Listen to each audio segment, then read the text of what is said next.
행복한 미래를 준비하는 미래예보. 안녕하세요, 미래캐스터 황준원입니다.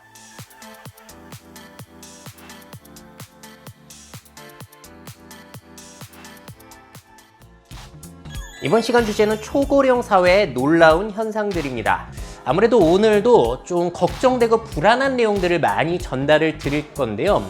이 내용들이 우리를 불안하게만 하기 위해서 전달드리는 건 아니고, 그걸 바꿔서 생각해보면은 그게 다 여러분들의 산업기회, 직업적인 기회가 될 수 있습니다. 자, 그러니까 저러한 위기가 예상이 되는데 나는 뭘 준비해야 될까를 생각해 보신다면은 상당히 생산적인 내용이 될 수 있을 것 같아요. 자, 먼저 초고령 사회에 대해서 간략하게 설명을 드릴게요. 65세 인구가 전체 인구의 몇 퍼센트를 차지하느냐? 7%를 넘게 되면 고령화 사회, 그리고 14%를 차지하게 되면 고령 사회라고 부릅니다. 한국은 지금 고령 사회라고 볼 수 있겠고요. 20%를 넘어야지 초고령 사회라고 부르는데, 이거는 언제 도달할 것이라고 예측이 되냐면 2026년, 지금부터 한 5, 6년 뒤면은 초고령 사회로 진입할 것이라고 예측이 되고 있습니다. 자, 그렇다면 초고령 사회, 한국만 그러냐? 그렇지는 않고요. 선진국의 대부분이 지금은 초고령 사회에 진입을 이미 해놓은 상태입니다. 근데 문제는 한국 같은 경우에는 그 진입 속도가 세계 그 어느 나라보다 빨랐다. 그렇기 때문에 부적응의 문제가 가장 심각하다고 볼 수 있겠고요. 또 한 가지, 제가 이것도 많이 보여드렸죠.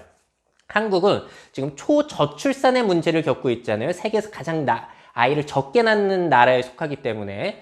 그러다 보니 2060년이 지나게 되면은 부양 부담이 그 어느 나라보다도 높은 나라가 된다는 겁니다. 자, 그래서 오늘 내용 중에 제가 일본에 관한 사례들 많이 보여드릴 텐데, 일본보다 한국은 그 상황이 더욱더 심각할 수 있을 것이라는 가능성도 한번 염두에 두시면 좋을 것 같아요. 자, 그럼 먼저 첫 번째 현상부터 보시죠. 바로 복지 쓰나미가 몰려든다는 겁니다.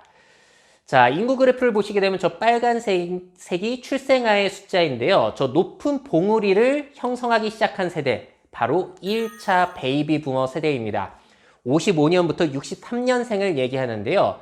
그 숫자가 무려 727만 명이나 됩니다. 자, 이게 얼마나 많은 숫자냐면은 현재 65세 이상 전체 노인의 숫자를 다 합쳐도 765만, 거의 비슷한 숫자라는 거예요. 자, 근데 지금 2020년 올해 굉장히 중요한 사건이 뭐냐면요. 55세 분들이 드디어 만 65세가 되는 해가 된다는 겁니다. 자, 그러니까 올해부터 노인으로 분류되는 사람의 숫자가 급증하기 시작하는 역사적인 해라는 거예요. 자, 그러다 보니까 중앙일보에서 이런 기사를 내보냈는데요. 55년생에게만 한 해에 들어가는 복지비가 6조 원에 달한다는 겁니다. 자, 그 안에는 뭐 국민연금이라든지 건강보험 아니면은 기초수급이라든지 여러 가지가 포함되게 될 텐데요. 앞으로 이제 55년부터 시작해서 거의 71년까지 정말 많은 숫자가 태어났거든요. 복지 쓰나미가 몰려온다라고 보시면 되겠습니다. 그 중에서 제가 건강보험료만 잠깐 설명을 드리자면은 거의 2배 정도로 뛸 것이라고 예측이 되고 있는 거예요. 그러니까 국가 재정적으로 봤을 때 노인이 늘어난다는 것은 그만큼 아픈 사람이 많아서 건강보험료로 많은 재정이 지출될 가능성이 높다라고 볼 수 있겠고요. 이건 국가적인 위기뿐만이 아니라 사실 각 개인, 그 가정 내에서도 상당히 큰 부담으로 작용을 하게 되겠죠. 우리 부모님이라든지 배우자들, 그런 사람들이 늙어가면서 의료비로 들어갈 돈이 너무 많아지다 보니까, 그래서 우리가 걱정해야 되는 게 뭐냐면 두 번째 현상, 바로 노후 파산입니다. 너무나 많은 건강 비용, 그러니까 의료 비용, 의료 폭탄을 맞아가지고 우리가 파산할 수 있는 가능성이 있다는 거죠. 자, 노후 파산에 대한 책이 있어요. NHK 화제의 다큐라고 해가지고 나와 있는데, 그 다큐 내용을 책으로 엮어 놓은 거고요. 제가 상당히 인상 깊게 읽었습니다. 여러분들도 한번 읽어보시면 좋을 것 같더라고요. 자, 파산을 하는 이유 상당히 다양해요. 말씀드린 대로 의료비 때문에, 배우자나 부모님 때문에 아파가지고 그 비용이 너무 들어가가지고 파산을 하는 경우도 있지만, 비정규직 문제가 또 심각하잖아요. 젊었을 때 자산을 형성해 두지 못한다면은 아무래도 장수 사회에 비용 들어갈 게 얼마나 많습니까? 이 장수 비용이라고 부르죠, 저는. 먹는 것부터 시작해서 특히나 주거 비용. 그런데 너무나 돈이 많이 들어가서 파산하는 사람까지. 그리고 어느 정도 우리가 통장에 돈이 있으면은 재산 요건이 있잖아요. 기초수급이라든지 그런 거 받으려면은. 그 통장의 돈 때문에 수급을 받지 못해서 가난하게 사는 사람들이 있더라고요. 아니, 그러면 그 통장에 있는 돈, 그거 쓰면 되지 않냐라고 생각할 수 있겠지만, 노후에는 그 돈이 정말로 귀하다는 거예요. 그거를 차마 깨기 쉽지 않다는 거죠. 그걸 깨고 국가에서 주는 돈으로 연명하기에는 불안하다라는 노인들의 이야기가 담겨 있습니다. 자, 한마디로 장수는 공짜가 아니라는 거예요. 그래서 우리가 노후 파산에 대한 준비를 꼭 해 가셔야 될 것 같고요. 특히나 한국은 OECD 가입국 중에서 노인 빈곤율이 1위 국가이기 때문에. 자, 또 한 가지 제가 예전부터 상당히 관심 있게 지켜봤던 건데요. 과연 결혼을 한다고 해서 나의 노후가 보장이 될 것인가? 남편과 아내, 누가 홀로 남게 될까요? 이 생각을 또 해볼 필요가 있다고 봐요. 자, 아무래도 통계적으로 봤을 때는 여자가 홀로 남을 가능성이 더 높기는 하죠. 왜냐면 기대 수명이 더 높기 때문에. 자, 통계청 자료고요. 지금 태어난 영세 아이들 같은 경우에는 남아와 같은 경우에는 평생 79.7세를 살 것 같다. 여아와 같은 경우에는 85.7세, 그러니까 6살을 여자아이가 더 살 것 같다라고 통계청이 예측을 하고 있습니다. 자, 그리고 60세를 한번 볼게요. 60세를 보게 되면은 남자 기대 여명은 앞으로 22.8년, 그리고 여자 기대 여명은 27.5년, 그러니까 5년 정도를 더 살 것이라고 보고 있는 것이죠. 자, 이런 현상이 지속되게 됐을 때 어떤 일이 펼쳐지느냐? 저 위에 주황색이 여자고요. 파란색이 남자예요. 자, 나이를 먹어가면 갈수록 뭐만 남죠? 파란색은 사라지고 주황색만 남게 됩니다. 자, 그랬을 때 이 할머니 분들이 남겨진 자로서 경제적인 그리고 정서적인 불행을 겪을 가능성 한번 생각해 볼 필요가 있다고 봐요. 자, 그러니까 영감이 아파가지고 암이나 치매 때문에 엄청난 비용이 들어가고 장례 다 치르고 하면은 돈이 다 떨어진다는 거예요. 그리고 수발은 내가 다 들어줬는데 나를 정작 보살펴줄 사람도 없고 돈도 떨어진 이런 상황. 이게 상당히 우리가 또 걱정되는 노후의 측면이라고 할 수가 있겠죠. 이런 것 때문에 이제 뭐 보험이라든지 뭐 그런 것들이 앞으로도 당연히 관심을 받을 수밖에 없는 것 같습니다. 준비들 잘 하고 계신지 모르겠네요. 자, 그리고 다음에 세 번째 현상, 제가 굉장히 관심 있게 보고 있는 건데요. 임종 난민 현상입니다. 자, 질문을 드려볼게요. 여러분들은 어디에서 돌아가시게 될까요? 자, 우리가 생각할 때는 아무리 최악의 경우라고 해봤자 병원에서 아니면 요양원 침대에서 죽겠지라고 생각을 하겠지만 이게 또 우리 시대에 쉽지가 않을 수 있다는 겁니다. 자, 전국 요양원 병상 수가 얼마나 되냐면 약 30만 개 정도라고 해요. 근데 통계청 자료를 보시게 되면은 지금은 죽는 사람들 숫자가 거의 30만 명이에요. 그러니까 거의 비슷하죠. 근데 앞으로 그 숫자가 얼마나 증가하게 되냐면 48만 명, 63만 명, 74만 명으로 급증을 하게 됩니다. 거의 2배 이상. 그러니까 소산다사의 시대, 죽는 사람들이 너무나 늘어나는 시대를 우리가 살아가게 되거든요. 그러면 일단 요양시설에 병상수가 부족하다는 거고요. 현상적으로 봤을 때는. 자, 그리고 또 한 가지. 화장시설이 부족합니다. 그러니까 32만 5,080건, 이게 전국의 화장 능력이라고 하는데 이 수를 앞으로 뛰어넘는다는 거예요. 그러다 보니까 앞으로는 이거 화장터도 기다릴 수 있는 가능성이 있습니다. 늘려가지 않는다면 말이죠.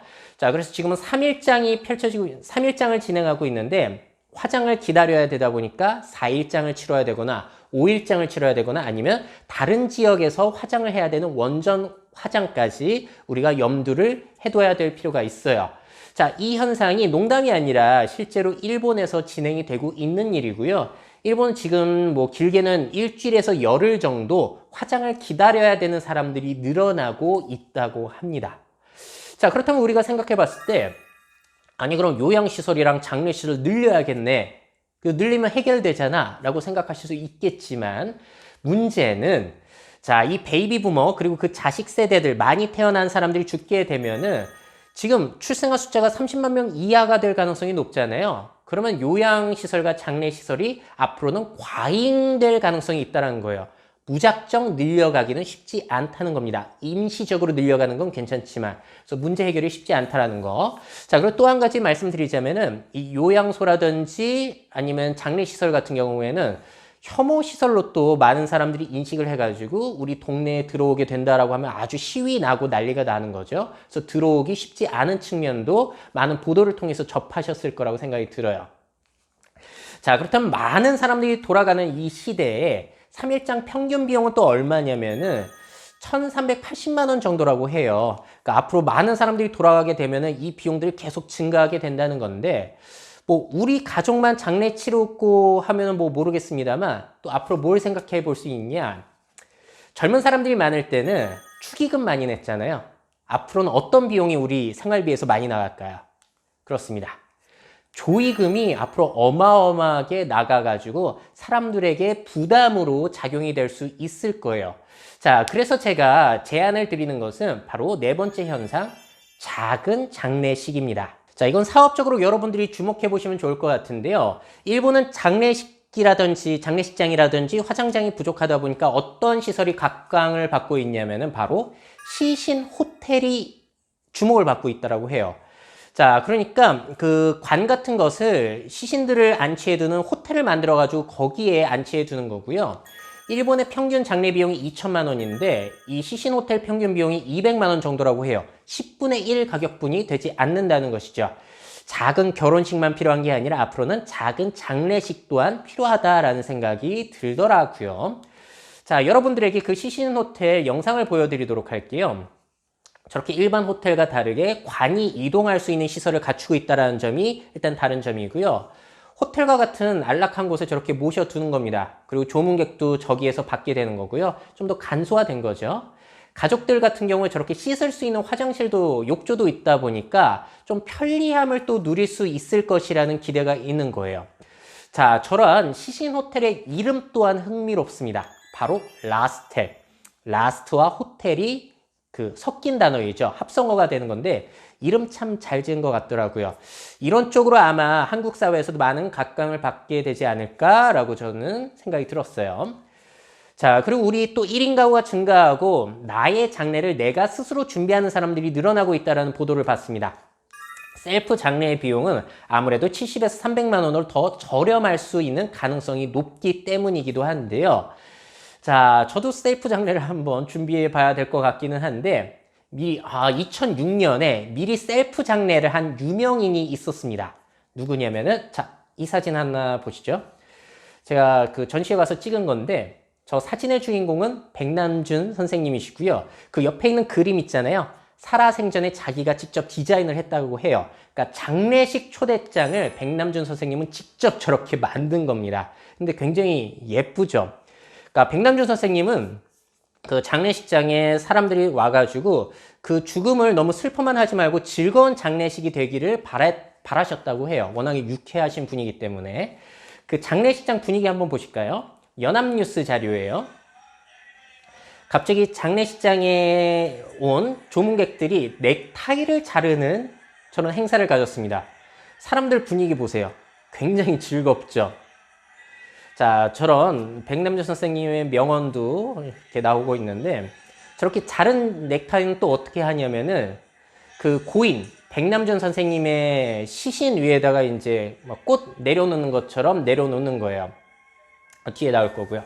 저렇게 넥타이들이 쌓이고 있죠. 그러니까 저분은 셀프 장례를 준비하신 건데 단순히 비용적인 측면뿐만이 아니라 그 문화까지 생각을 하셔가지고 저렇게 준비를 하셨더라고요. 역시나 앞서가신 분이다라는 생각이 듭니다. 자, 왜 저 퍼포먼스를 했냐면은 원래 살아생전에 백남준 선생님께서 저런 퍼포먼스를 하셨다고 해요. 피아노 연주를 하다가 객석에 앉아있는 자기 스승 존 케이지의 넥타이를 자르는 퍼포먼스를 했다고 하는데 그거를 장례식장에서 재현을 한 겁니다. 자, 이걸 보면서 제가 많은 생각을 한 것이 나는 어떻게 죽을 것인가를 고민하는 사람들 앞으로 많을 것이라는 생각이 들더라고요. 그러니까 단순히 지금의 방식대로 죽음을 맞이하는 것이 아니라 나는 어떠한 방식으로 기억되기를 원하고 사람들이 찾아왔을 때 어떠한 방식으로 나를 기억해 줬으면 좋겠다. 이런 것들에 대한 고민을 하는 사람들이 늘어날 것 같아서 이런 쪽으로도 직업 기회, 사업 기회가 조금씩 커질 수 있겠다는 생각이 듭니다. 그래서 저도 아무래도 미래의 트렌드를 준비하면서 이런 고령화 현상을 많이 보잖아요. 제가 만약에 이 직업을 관두게 된다면, 이 일을 관두면 앞으로 아마 죽음과 관련된 산업 쪽에 종사하고자 하는 생각이 굉장히 강해요. 그래서 여러분들도 한번 생각해 보셔도 좋을 것 같고요. 자, 다음 현상으로 넘어갈게요. 5번째 현상은 아이가 된 노인들입니다. 노인들이 이제 보살핌의 대상이니까 그렇죠. 전에도 많이 보여드렸는데 일본과 같은 경우에는 지금 기저귀가 아이용보다 성인용이 더욱더 많이 팔리고 있다고 하죠. 자, 그래서 성인들이 기저귀 입는 거는 창피한 것이 아니다라는 인식을 불러일으키기 위한 패션쇼도 열리고 있어요. 자, 그러니까 기저귀 하면은 아기들이 입는 게 아니라 우리들이 입는 거, 우리 엄마 아빠가 입는 거 이런 식으로 인식이 전환될 수 있는 가능성이 있는 거죠. 자, 그뿐만이 아닙니다. 노치원이라는 단어 들어보셨나요? 얼마 전에 KBS 뉴스에서 보고 상당히 흥미로웠는데요. 다른 말로는 노인 데이케어 센터예요. 노인 돌봄 시설이죠. 그래서 뉴스 장면을 보시게 되면은 노인들이 유치원 가듯이 노치원에 가가지고 저렇게 노래도 부르고 만들기도 하고 단순한 운동 같은 것도 하면서 시간도 보내시고 건강도 챙기시는, 끼니도 해결하시는 그런 곳이라고 볼 수 있겠습니다. 근데 잠은 자지 않아요. 잠은 집에서 주무시는 거고. 그러니까 데이케어 센터라는 거예요. 자, 저런 시설 참 괜찮다. 그래서 진짜 앞으로 유치원보다 저런 시설이 더 필요하겠구나라는 생각이 들었는데 이 보도에서의 꼬집은 점은 또 이게 있어요. 이런 노치원이 들어오는 것을 이웃 주민들이 반대한다는 겁니다. 아무래도 집값 떨어지고 분위기 안 좋아진다는 거죠. 자, 그래서 이렇게 누구 하나 손해보지 않으려는 우리 사회적인 집단 이기주의라고 할까요? 뭐 이런 현상들이 앞으로 우리 사회에서 어떠한 영향을 끼칠지 상당히 불안 요소라고 볼 수 있을 것 같아요. 자, 다음. 다시 인형을 안는 노인들에 대해서 소개해 드리려고 하는데요.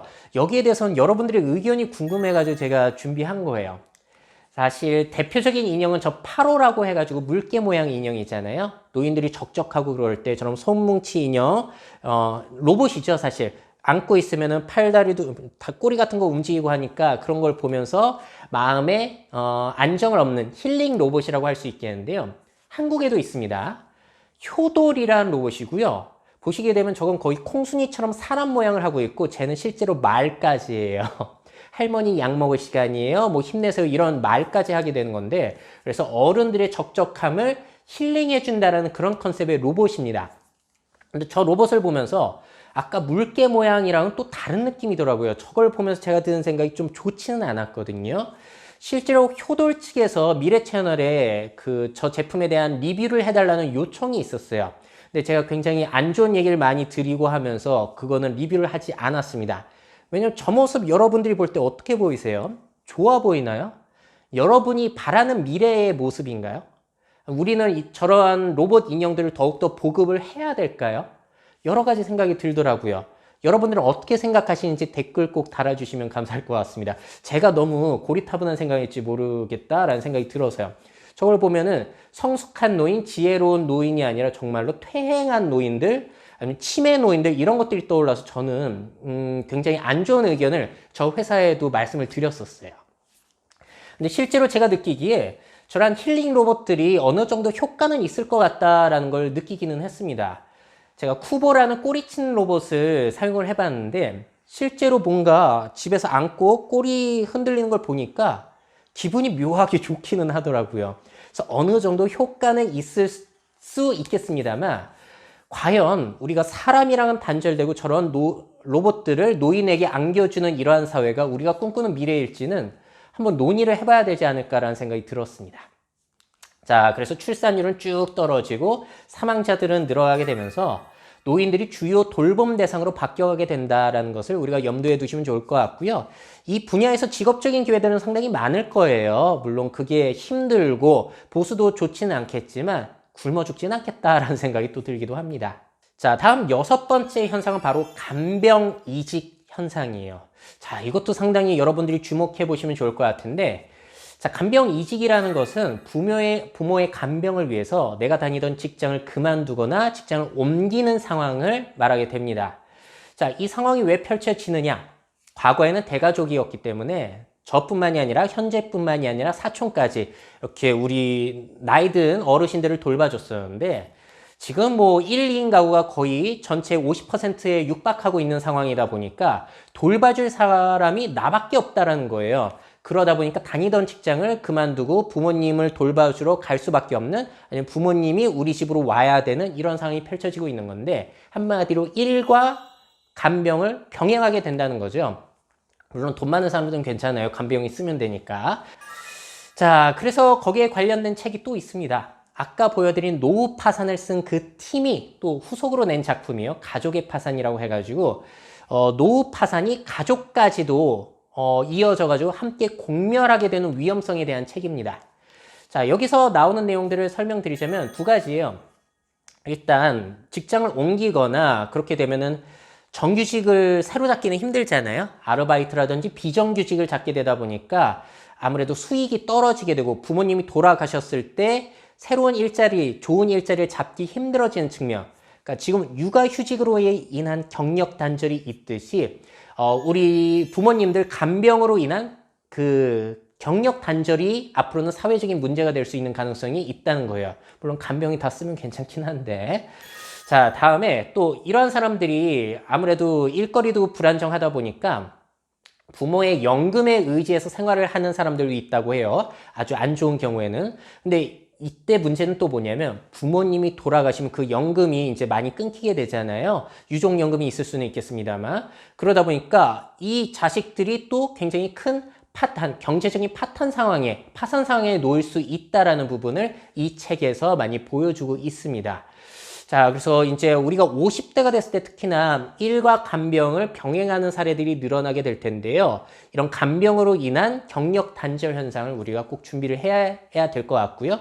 앞으로 직업 준비하실 때도 이런 쪽으로 좀 신경을 써보시면 좋을 것 같더라고요. 자, 다음에 이러한 사람들이 늙어가게 됐을 때 초고령 현상 7번째는 바로 노노케어 그리고 인인케어입니다. 자, 노노케어는 들어보셨을 거예요. 노인이 노인을 케어하게 됩니다. 자, 그러니까 우리가 늙어가게 됐을 때 제가 80이 됐을 때 부모님이 100세를 넘게 되게 된다면 노노케어가 되는 거죠. 자, 그리고 인인케어는 조금 생소하실 텐데 이건 일본에서 나오는 단어고요. 인지증 환자 자식이 인지증 환자 부모를 보살피는 상황. 자, 그러니까 한마디로 치매 환자가 치매 환자 부모를 보살펴야 되는 상황을 바로 인인케어라고 합니다. 일본에서는 치매가 조금 말이 안 좋다고 해서 인지증 환자라고 부르거든요. 자, 치매 환자가 굉장히 늘어가고 있습니다. 2018년 기준으로 75만 명 정도, 그래서 노인 10명 중에 1명이 치매를 겪고 있다고 해요.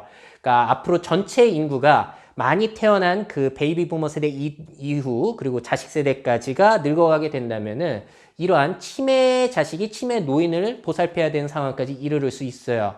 그걸 다 간병인을 쓰게 된다면 돈이고 국가적인 재정을 투입하자니 비용이 너무 많이 들어가고 세금 낼 수 있는 젊은 사람들은 굉장히 줄어드는 이런 상황이다 보니까 굉장히 이 문제를 어떻게 해결해야 될까를 생각해 보신다면 또 직업적인, 산업적인 아니면 자영업으로서의 기회가 생겨날 수 있겠죠.